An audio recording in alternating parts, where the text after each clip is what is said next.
Let's make one thing very clear. Android One is not Android Go. If you're here expecting me to talk about Android Go, boy, bye. This is not the droid you're looking for. What I am here to talk about is Android One, a program by Google to make third-party phones that run clean, pure Android software. Google works with manufacturers to make a range of devices that meet certain requirements so you know what you're getting when you buy an Android One phone. It's not a new version of the OS, it's more like a franchise. It's also nothing like the Pixel series. Google has all the say in making those. Ultimately, the Android One program is all about branding. On the other hand, Android Go is a lightweight version of the main OS that uses less memory and can run with lower-end components. Most Go phones tend to be cheaper, and they're really for people who don't want to or can't afford premium flagships. Android One phones, however, run a wider gamut in terms of quality. Sure, they haven't really been high-end premium devices, but they're not all sub $100 phones either. Before I go too far into that, though, let me first explain the Android One program.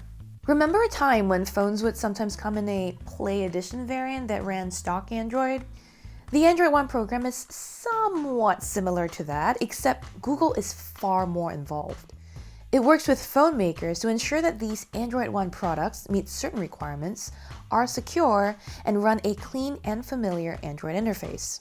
Android One is also a long-term, multi-year program instead of one-off versions of specific models. Google has various sets of requirements for phones that want to be Android One branded too, although it hasn't published these. What happens when someone wants to make an Android One phone is they get in touch with Google, which then provides a set of criteria. Depending on the region or the timing, this could look very different. In India, for example, dual SIM is very popular, and maybe Google might require that feature. This year, it might make 5.2-inch screens the minimum size, although say 5 years ago, that number could have been 4.7. This is another reason why Google doesn't publish its requirements for Android One. These could change pretty frequently. It's also why there is a wider range of Android One devices as well. They're not just different branded replicas of each other. Take the LG G7 One, for example. It uses a Snapdragon 835 chipset, has a 6.1-inch QHD Plus screen, and a 12-megapixel camera with a f1.6 aperture. Sure, it may be pared down compared to the G7 ThinQ flagship, but within the Android One portfolio, this is pretty premium. Also launched here at IFA 2018 are the Motorola One and One Power. The latter is an India-only variant, while the Moto One will launch worldwide starting in Mexico on September 13th. It'll cost about €300, and for that money, you're getting Snapdragon 625 power, a 720p screen, and dual cameras in a slick, albeit iPhone-like body. There's also the Xiaomi Mi A2, which launched about a month ago. It's a follow-up to last year's Mi A1, which Google told me launched pretty successfully. The Mi A2 uses a Snapdragon 660 processor, features dual cameras, and a 6-inch Full HD Plus display. It even has a 20-megapixel front camera if you fancy some super sharp selfies. And unlike the rest of Xiaomi's phones, these One devices run clean Android, without the MIUI skin that annoys so many people. At this point, there are 15 Android One devices, well, those released in the past 2 years anyway.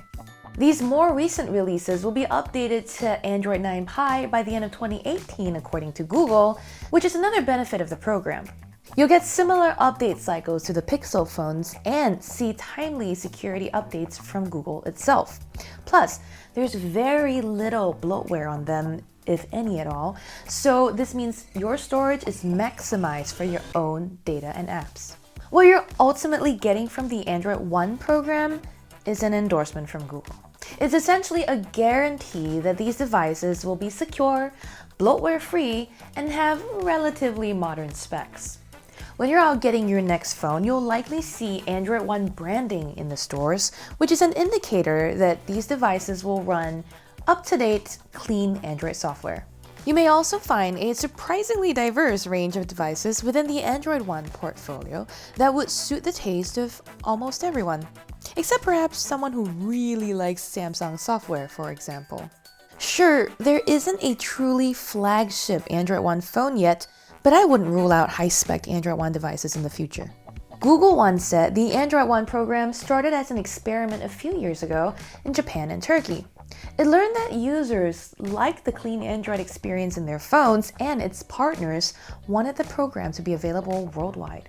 There are now about 2 billion Android smartphones in the world, spanning offerings from 400 manufacturers.